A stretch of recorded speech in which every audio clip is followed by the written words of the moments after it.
하나님의 큰 은혜가 오늘 예배 참석한 성도 여러분들이 함께 하시기를 예수님의 이름으로 축복합니다.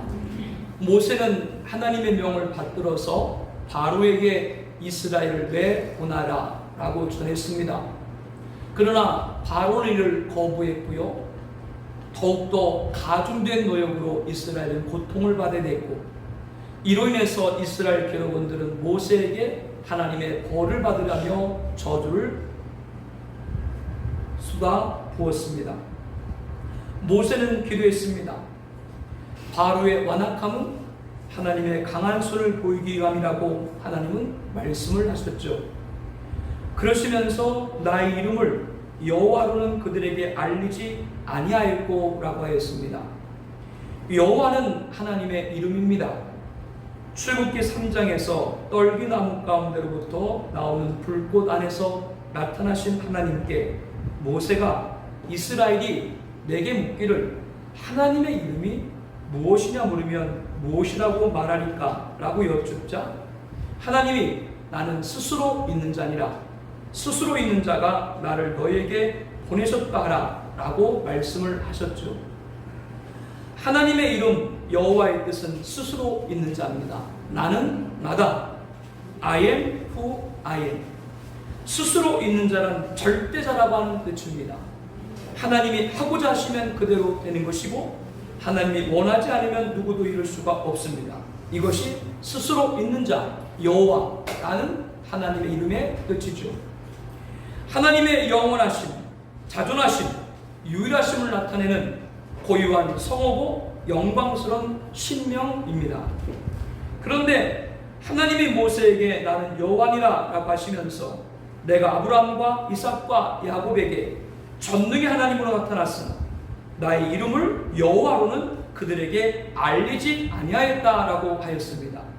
이 말씀은 하나님의 이름 여호와를 가르쳐주지 않았다라고 한 뜻이 아니고요, 여호와 나는 스스로 있는 자, 하고자 하시면 하시는 하나님의 절대 능력을 보여주겠다라고 하는 거죠.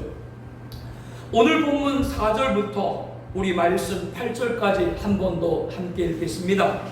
가나안 땅 곧 그들이 거류한 땅을 그들에게 주기로 그들과 약하였더니 이제 애굽 사람이 종으로 삼은 이스라엘 자손의 신음소리를 내가 듣고 나의 언약을 기억하노라. 그러므로 이스라엘 자손에게 말하기를 나는 여호와라. 내가 애굽 사람의 무거운 짐 밑에서 너희를 빼내며 그들의 노역에서 너희를 건지며 형팔과 여러 큰 심판들로서 너희를 속량하여 너희를 내 백성으로 삼고 나는 너희의 하나님이 되리니 나는 애굽 사람의 무거운 짐 밑에서 너희를 빼낸 너희의 하나님 여호와인 줄 너희가 알지라. 내가 아브라함과 이삭과 야곱에게 주기로 맹세한 땅으로 너희를 인도하고 그 땅을 너희에게 주고 기업을 삼게 하리라. 나는 여호와라 하셨다. 하나님께서 이스라엘의 신음소리를 들으시고 언약을 기억하시고 애국의 무거운 짐 밑에서 건져낼 것이고 형팔과 여러 큰 심판들로서 속량할 것이고 내 백성으로 삼을 것이고 너희의 하나님이 될 것이고 조상의 맹세한 땅으로 인도할 것이고 기업이 되게 할 것이고 반드시 안악한 바로를 거꾸로 뜰 것이고 가나안 땅으로 인도하여 온 세상이 하나님을 보도록 하리라 라는 말씀입니다. 그 확증으로 나는 여호와니라. 나의 이름 여호와. 나는 여호와 여호와인 줄 너희가 알지라. 나는 여호와라 하셨다라. 스스로 있는 자 절대자 여호와란 이름을 2절 8절에서만 무려 5번에 걸쳐서 반복하고 있습니다. 그러나 하나님 여호와 이름으로 압제해서 건져내시겠다는 말씀을 모세가 이스라엘 자손에게 전하였지만 그들의 마음의 상함과 가혹한 노역으로 말미암아 모세의 말을 듣지 아니하였다라고 본문 9절의 말씀을 하고 있죠. 430년간 애굽에서 노예 생활하던 어느 날 하나님이 보낸 자 모세가 나타나서 이스라엘을 가나안으로 인도하겠다 선포했지만 뒤따라온 것은 가혹한 노역이었습니다. 그래서 아무리 하나님 여호와 이름을 걸고 애굽에서 건지시겠다고 다시 말씀했지만 이스라엘은 마음이 상했다라고 말씀을 합니다. 마음이 상하면 하나님의 능력을 믿지 못합니다. 하나님의 능력을 믿지 못하면 하나님을 보지 못합니다. 하나님을 보지 못하면 하나님을 알 수가 없지요. 이스라엘이 그러했습니다.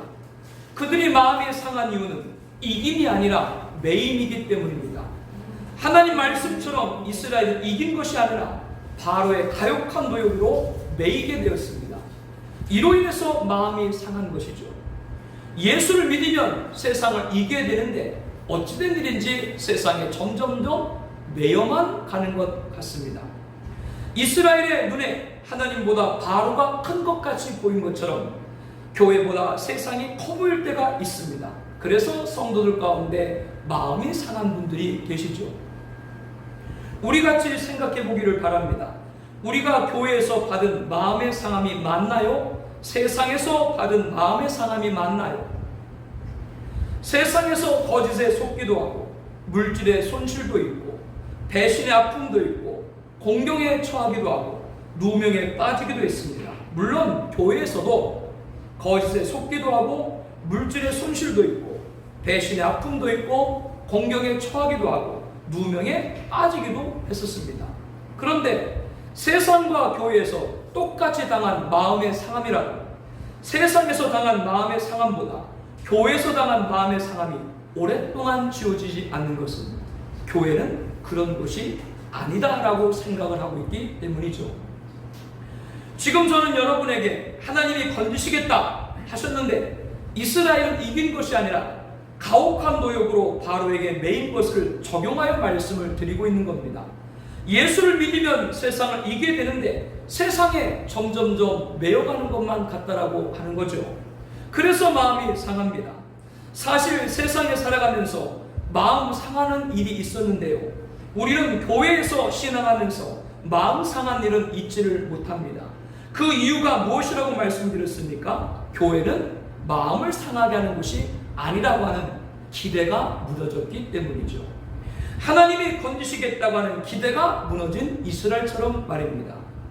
그러므로 마음의 상함을 치유받기 위해서는 교회에 대한 기대를 버려야 됩니다. 교회에 대한 기대를 버려라. 이게 도대체 무슨 말일까요? 교회는 예수님을 구주로 믿는 성도라고 말씀을 드렸습니다. 그러므로 교회는 성도, 사람입니다. 사람이 있는 곳에는 문제가 있을 수밖에 없습니다. 문제가 없는 곳 딱 한 군데 있어요. 어딘지 아세요? 공동묘지. 거긴 다 죽었으니까. 모든 인간은 죄인입니다.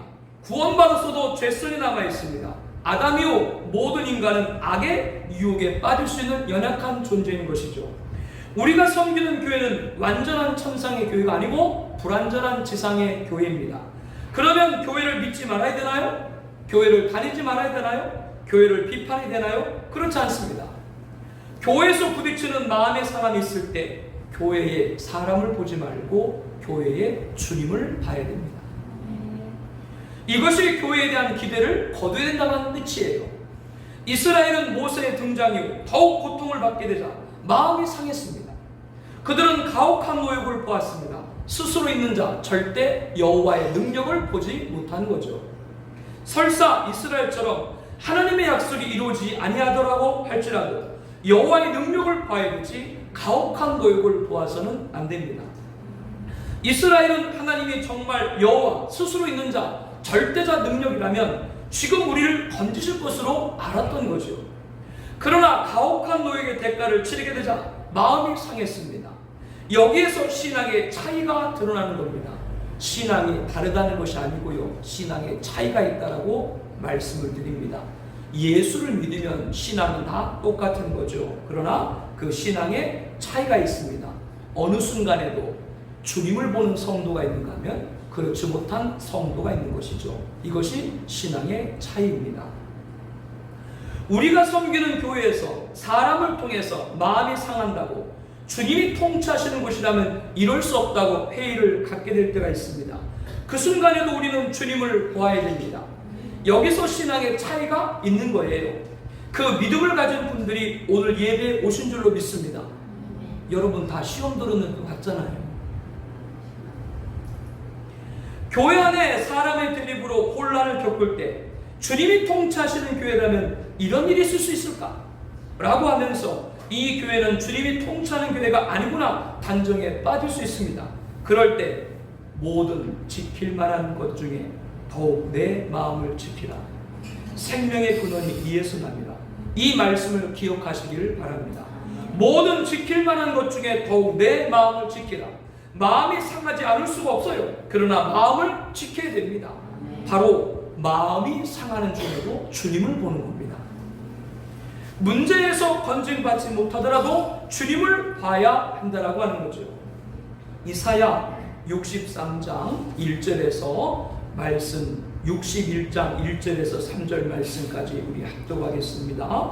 주 여호와의 영이 내게 내리셨으니 이는 여호와께서 내게 기름을 부으사 가난한 자에게 아름다운 소식을 전하게 하려 하심이라. 나를 보내사 마음이 상한 자를 고치며 포로된 자에게 자유를, 갇힌 자에게 노임을 선포하며 여호와가는 근심 대신 찬송의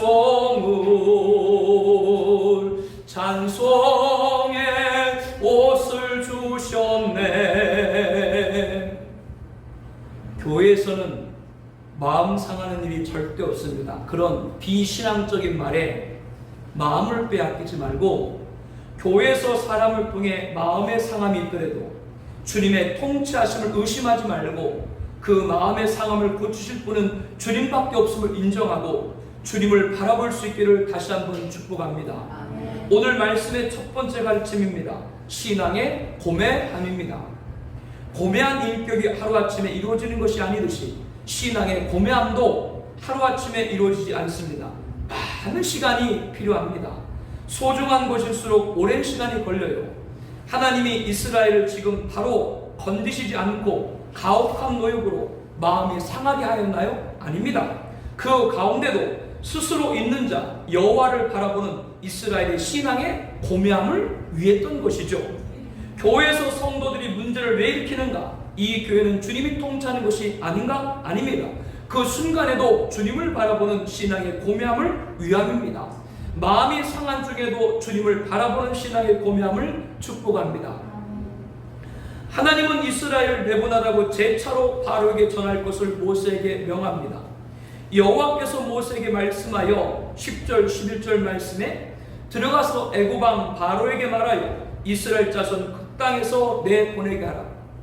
그러나 모세는 12절에 이렇게 말합니다. 이스라엘 자손도 내 말을 듣지 않거든. 바로가 어찌 들으리까? 나는 입이 둔한 자니라. 처음에 떨기나무 불꽃 가운데서 나타나신 하나님은 모세에게 세 가지 표적을 보여주면서 이것을 이스라엘에게 보이면 하나님이 모세를 이스라엘에게 보내줄 것을 알게 될 것이라고 했습니다. 그러나 모세가 무엇이라고 변명을 했습니까? 오 주여, 나는 본래 말을 잘하지 못하는 자이다. 주께서 주의 종에게 명령하신 후에도 역시 그러하오니 나는 입이 뻣뻣하고 혀가 둔한 자이다. 그랬던 모세가 오늘 다시 하나님에게 똑같은 말을 하고 있는 것이죠. 하나님 명령대로 애굽에 내려가서 바로에게 전하였으나 듣지 않았습니다. 1차에 실패한 모세는 2차 명령에도 이스라엘도 내 말도 듣지 않는데 바로가 듣겠습니까? 라면서 입이 뻣뻣하고 혀가 둔하다는 이전의 변명을 또다시 하고 있습니다.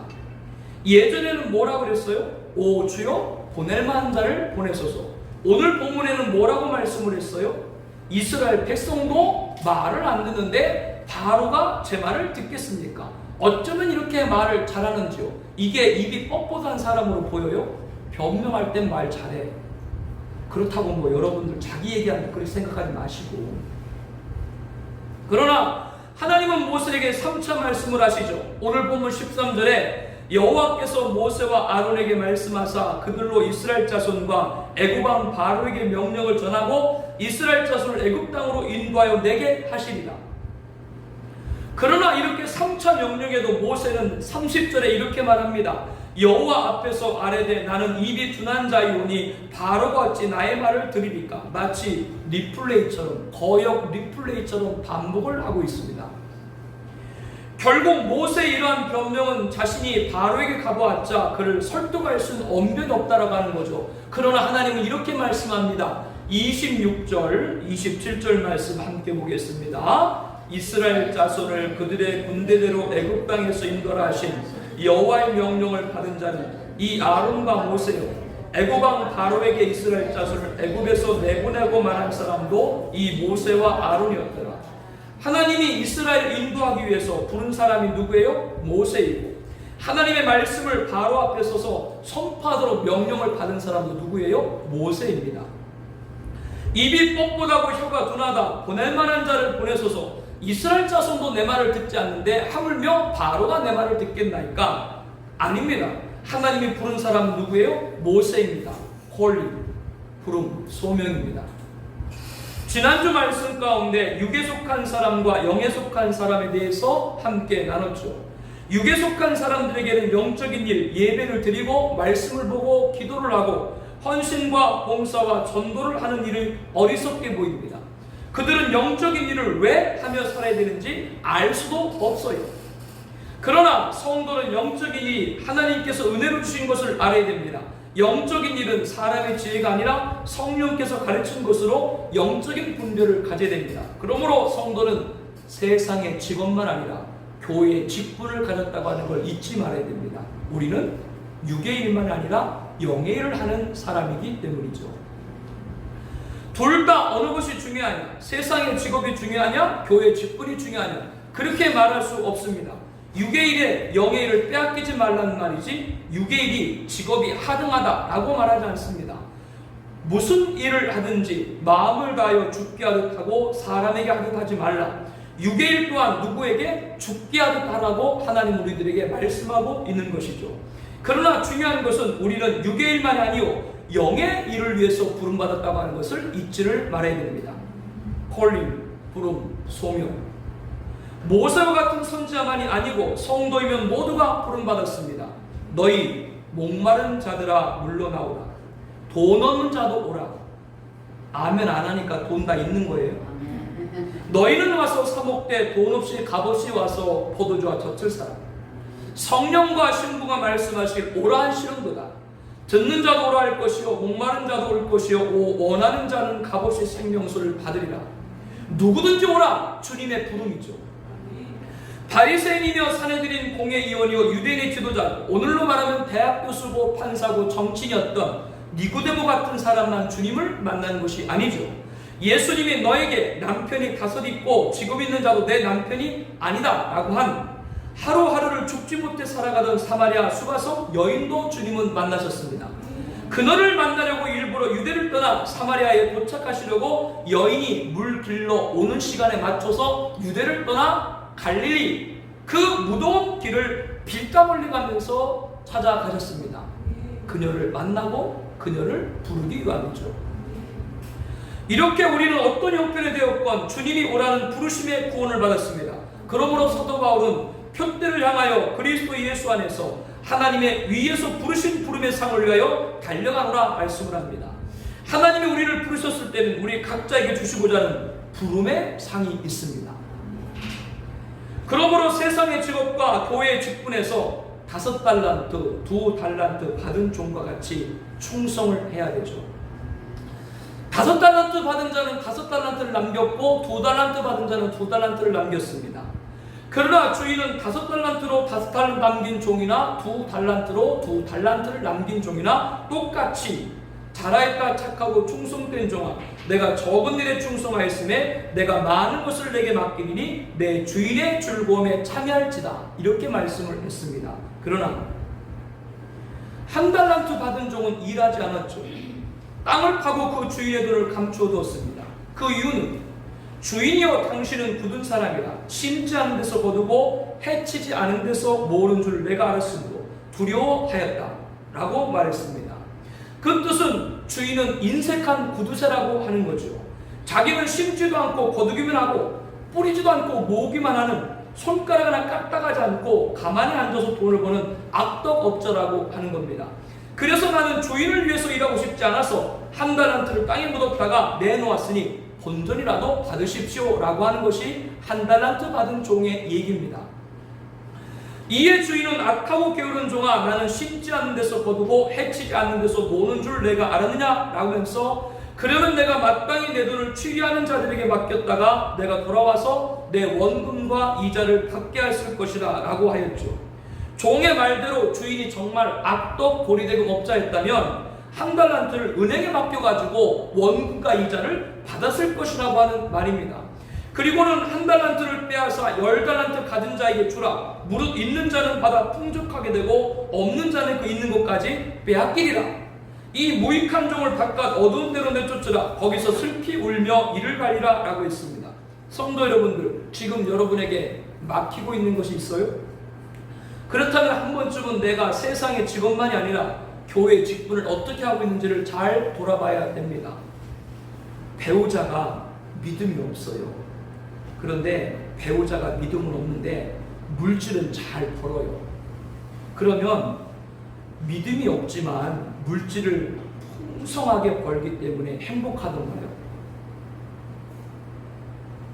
우리는 그렇지 않다는 걸 압니다. 왜? 우리는 육의 일만이 아니라 영의 일을 하는 사람들이기 때문에 그렇죠. 육적으로 아무리 풍족하고 많아도 영의 일에 우리들이 주어진 것을 감당하고 거기서 진정한 가치의 기쁨을 느끼지 못하면 진정한 행복은 찾아올 수 없어요. 여러분, 가식 떨지 마세요. 돈 있으면 행복하. 누가 그런 말해요? 누가 그런 말 하던가요? 우리 주변에 돈 많은 사람들, 그들의 시작과 마지막이 어떻게 되던가요? 그래도 좋으니까 한번 돈 있어 보면 좋겠다?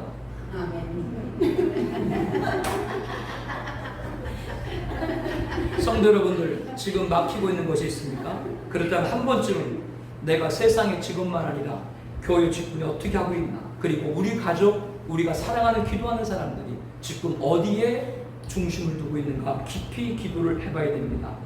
내가 감당해야 될 직분을 소홀히 해서 한 달란트 받은 것마저 10달란트에게 뺏기는 자가 되어서는 안 되는 것이죠. 모세와 같이 입이 뻣뻣하고 혀가 둔하고 보낼 만한 자를 보내소서. 이스라엘 자손도 내 말을 듣지 않았거든 바로가 어찌 들을까? 이렇게 말할 수 있습니다. 아닙니다. 하나님이 나를 부르시고 직분을 맡기셨습니다. 오늘 말씀의 두 번째 가르침입니다. 신앙의 소명감입니다. 우리는 세상의 직업만 있는 자가 아닙니다. 교회에 직분이 있는 자입니다. 이 콜링, 부름, 소명을 잊지 말아야 됩니다. 신앙의 소명감입니다. 하나님은 입이 뻣뻣하고 혀가 둔하며 부름에 괴로워하는 모세에게 오늘 본문 7장 1절에 이렇게 말합니다. 볼지어다 내가 너를 바로에게 신같이 되게 하였은즉 내 형 아론은 내 대언자가 되리라. 처음에 모세가 부름받았을 때도 본래 말을 잘하지 못하는 자니다 주께서 주의 종에게 명령하신 후에도 역시 그러하니 나는 입이 뻣뻣하고 혀가 둔한 자이다 라고 했을 때 하나님은 내 형 아론이 있지 아니하냐, 그가 말 잘하는 것을 내가 아노라 하면서 아론을 동역자로 세웠죠. 그리고 너는 그에게 하나님같이 되리라 라고 말씀을 했습니다. 아론이 모세보다 나이가 많고 모세보다 언변이 훌륭하지만 모세를 보좌하는 자가 되게 하겠고 모세를 하나님같이 받들도록 하겠다라는 영적 질서를 만들어 준 거죠. 그와 같이 오늘 본문 출애굽기 7장 1절에도 모세를 바로에게 누구와 같이 하나님같이 되게 하겠다라고 모세에게 신적 권위를 부여해 준 거예요. 모세를 아무도 함부로 할 수가 없어요. 예수님은 저와 여러분 우리에게 신이라고 했습니다. 예수께서 이르시되 너희 율법에 기록된 바 내가 너희를 신이라 하였노라. 이것은 예수님께서 구약 성경을 인용하신 겁니다. 시편 82편 6절에 내가 말하기를 너희는 신들이며 다 지존자의 아들들이라. 이미 구약의 성도는 신이라고 말씀을 합니다. 왜? 지존자이신 하나님의 아들이기 때문에 우리가 신이라고 말씀을 하고 있는 것이죠. 단 하나, 성경은 패하지 못하나니 하나님의 말씀을 받은 사람들을 신이라 하였거든. 우리들이 신이라고 예수님 말씀했는데 하나님 말씀을 받은 사람이 신이라고 말씀을 하고 있습니다. 그렇다고 한다면 모세가 바로에게 하나님같이 되려면 하나님 말씀을 전해야 됩니다. 하나님 말씀을 바로에게 전할 때 바로 앞에 누구와 같이? 하나님과 같이 되도록 신적 권위를 준 겁니다. 그와 같이 우리도 마찬가지입니다. 하나님 말씀을 받았을 때 말씀을 행할 때 누구도 해할 수 없는 신적 권위를 갖게 됩니다. 오늘 말씀의 세 번째 가르침입니다. 신앙의 권위성입니다. 지난 목요일날 예배당에서 설교를 준비하고 있는데요. 통계청 경제총조사라고 하면서 한 조사관이 찾아와 우리 교회 직원이 몇 명이고 목사님 1년 연봉이 얼마입니까? 라고 물어보기에 목회자들도 납세를 해야 되지 않습니까? 이유 없이 자세하게 가르쳐 드렸어요. 제 연봉을 가르쳐 드렸죠. 얼마라고 했더니 아니 목사님 월급 말고 연봉이 그게 연봉이라고 그렇게 얘기를 했어요. 그런데 잠시 우물쭈물하더니 작년 교회 1년 수입과 지출 총 계를 말해달라고 했습니다. 그러면서 덧붙이기를 이것은 참고사항일 뿐입니다. 철저히 비밀이 보장됩니다. 라고 했어요. 순간 저는 어이가 없고 기가 막혔습니다. 지난 2017년 정부가 목회자 납세를 결정했을 때 한국교회는 과연 목사 개인의 원천 징수로 끝날 것인가 우려했습니다. 아니나 다를까 이제 국가에서 교회 재정을 들여다보려고 합니다. 작년 3월에 코로나로 인해서 교회가 방역 대책으로 성도님들이 가정에서 온라인 예배를 대체했지 않습니까? 그래서 정부에서 일괄적으로 각 교회마다 30만 원씩 지원을 해준 적이 있어요. 올해 4월입니다. 정부에서 지자자에 우리 서구청에서 50만 원씩 지원을 해줄 테니까 왜? 코로나로 성도님들이 감소하고 재정이 감소할 수 있으니까 정부에서 지원을 해주겠습니다. 단 2019년 수입 지출과 2020년 수입 지출 내역서를 갖고 오면 그거를 보고 지급하겠습니다. 선한 목적이죠. 선한 목적으로 또 행정상이기 때문에 증빙 서류가 있어야 그 50만 원 지원금이 지급되기 때문에 그 근거를 제출해달라 그런 의미겠지만 언제부터 한국교회 재정을 나라가 들여다봅니까? 종교의 자유는 헌법에 보장되어 있습니다. 그와 함께 종교단체의 재산은 해당 종교단체 신도 외에는 알려고 해서도 안 되고 간섭하려고 해서도 안 됩니다. 그런데 교회 1년 예산 수입과 지출을 밝혀달라. 저희가 의도가 무엇인지 근심스럽습니다. 어제는 구청에서 저에게 직접 전화가 왔어요. 목사님 협조를 해주셔야 됩니다. 여러분 그 전화가 여러분이 보기에는 협조 전화로 들리세요? 압박으로 들리세요? 제가 불이에요? 나한테 이제 직접 전화가 와요. 그거 빨리 하셔야 됩니다. 내용은 협조로 할 내용이에요. 헌법에 보장된 종교 자유와 재산을 어떤 이유로도 침해, 간섭할 수 없습니다. 어떤 행정도 헌법상에 있을 수가 없습니다.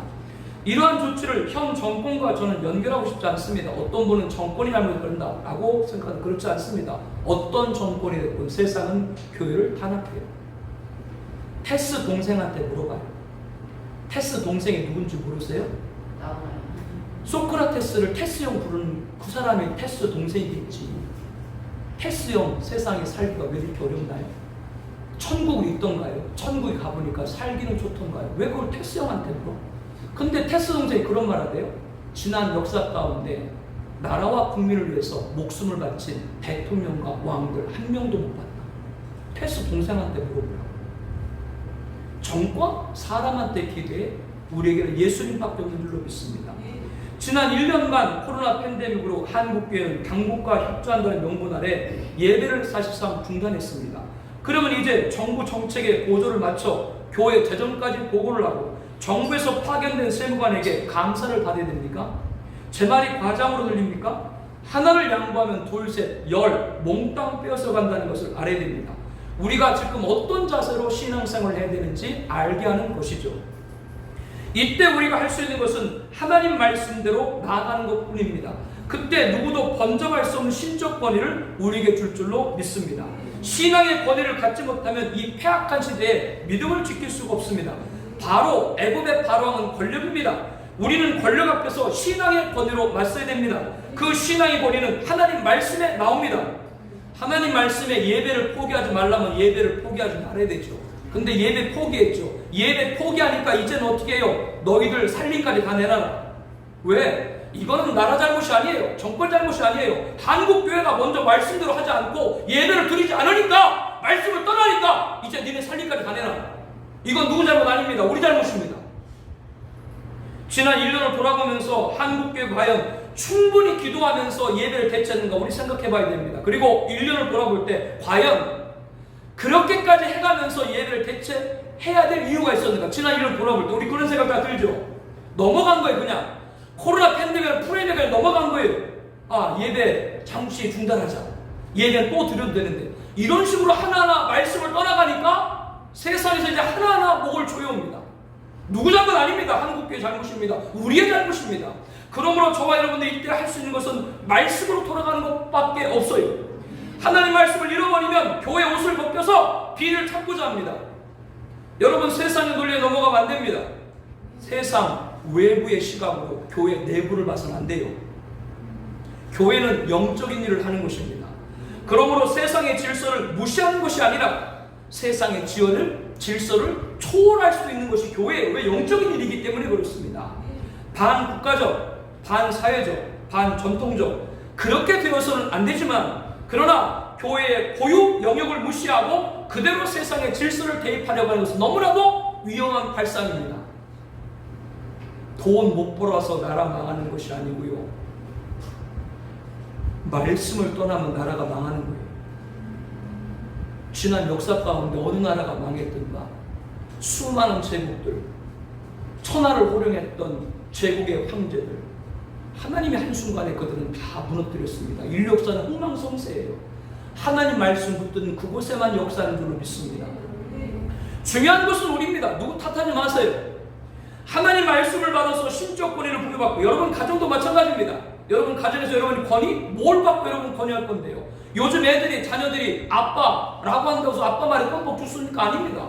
여러분 배우자들이 여러분 뭘로 여러분 권위를 가져요? 아무것도 없어. 우리에게는 말씀밖에 없는 줄로 압니다. 말씀을 받을 때 신적 권위를 부여받는 겁니다. 모세에게 하나님이 바로 앞에 하나님과 같이 되게 하겠다라는 신적 권위를 줬는데, 모세가 무엇을 해야? 하나님 말씀대로 그대로 전해야 신적 권위가 나타나는 거예요. 예수님이 우리들에게 하나님이라고, 하나님과 같은 신의 아들이라고 말씀을 하고 계신데요, 우리들에게 무엇을? 하나님 말씀을 주어졌을 때 우리에게 신적 권위로 세상을 이기게 할 줄로 믿습니다. 그때 세상에 함부로 대할 수가 없는 것이죠. 그런데 하나님 말씀을 벗어버리면 스스로 자연인 세상 사람으로 돌아가 세상의 지배를 받을 수밖에 없는 거예요. 지금 그런 일이 벌어지고 있습니다. 신앙의 권위를 잊지 않기를 바랍니다. 오늘 본문 출애굽기 7장 1절부터 7절 말씀까지 저와 여러분들이 함께 있기를 바랍니다. 여호와께서 모세에게 이르시되 볼지어다 내가 너를 바로에게 신같이 되게 하였은즉 내 형 아론은 내 대언자가 되리니 내가 내게 명령한 바를 너는 내 형 아론에게 말하고 그는 바로에게 말하여 그에게 이스라엘 자손을 그 땅에서 내보내게 할지니라. 내가 바로의 마음을 완악하게 하고 내 표징과 내 이적을 애굽 땅에서 많이 행할 것이라. 바로가 너희 말을 듣지 아니할 터인즉 내가 내 손을 애굽에 뻗쳐 여러 큰 심판을 내리고 내 군대 내 백성 이스라엘 자손을 그 땅에 인도하여 낼지라. 내가 내 손을 애굽 위에 펴서 이스라엘 자손을 그 땅에서 인도하여 낼 때에야 애굽 사람이 나를 여호와인 줄 알리라 하시니 모세와 아론이 여호와께서 자기들에게 명령하신 대로 행하였더라. 그들이 바로에게 말할 때 모세는 80세였고 아론은 83세였더라. 하나님의 말씀을 받은 모세가 신적 권위를 회복했죠. 여호와께서 자기들에게 명하신 대로 하였다. 신적 권위를 회복한 겁니다. 오늘 한국교회가 저와 여러분이 하나님 말씀대로 받아서 신적 권위를 회복하기를 축복합니다. 여호와인 줄 너희가 알지어다. 오늘 또 하나님 말씀으로 회복하는 그곳에 여호와 스스로 있는 자, 절대자의 능력이 나타날 줄로 확신합니다. 이 시간 우리 통성으로 기도하기 원합니다. 첫 번째, 하나님의 애굽에서 건지겠다고 하셨지만 바로를 이긴 것이 아니라 범배에게 되자 이스라엘은 마음이 상했죠. 예수를 믿으면 세상을 이기게 되는데 세상에 매여만 가는 것 같습니다. 그래서 마음이 상했습니다. 세상과 교회에서 마음의 상함을 당했어도 교회에서 마음의 상함은 지워지질 않죠. 잘 교회는 그런 곳이 아니라는 생각을 하고 있기 때문입니다. 그러나 교회에서 사람을 통해서 마음이 상한다고 주님이 통치하시는 곳이면 이럴 수 없다고 회의를 갖게 될 때 그 순간에도 마음이 상하는 중에도 주님을 볼 수 있게 하여 주옵소서. 신앙의 고명을 잊지 않게 하여 주시옵소서. 이렇게 첫 번째로 기도를 원합니다. 두 번째로 모세는 3차 4차 자신을 바로에게 보내시고자 하는 하나님에게 입이 둔하고 혀가 뻣뻣하고 이전과 똑같은 거역을 했죠. 그러나 하나님이 부른 사람은 모세입니다. 콜링, 부름, 소명입니다. 우리도 부름 받았습니다. 세상의 직업, 교회 직분 모두 5달란트, 2달란트 받은 종같이 충성해서 주인의 증진과 주인의 칭찬과 즐거움에 참여하게 하여 주옵소서.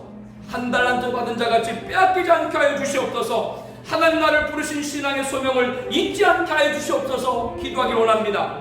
세 번째로 하나님은 모세를 바로에게 하나님같이 되겠다고 하시는 신적 권위를 주었습니다. 예수님 우리가 신이라고 했죠.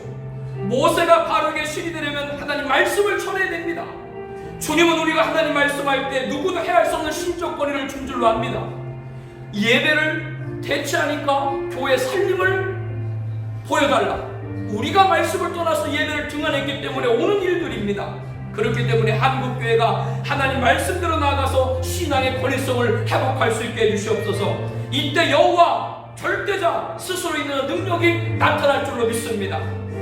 이 귀한 말씀, 이 대목을 가지고 마음이 상한 자를 고치시는 찬양을 드리기 위해 우리 통성으로 함께 기도하기를 원합니다.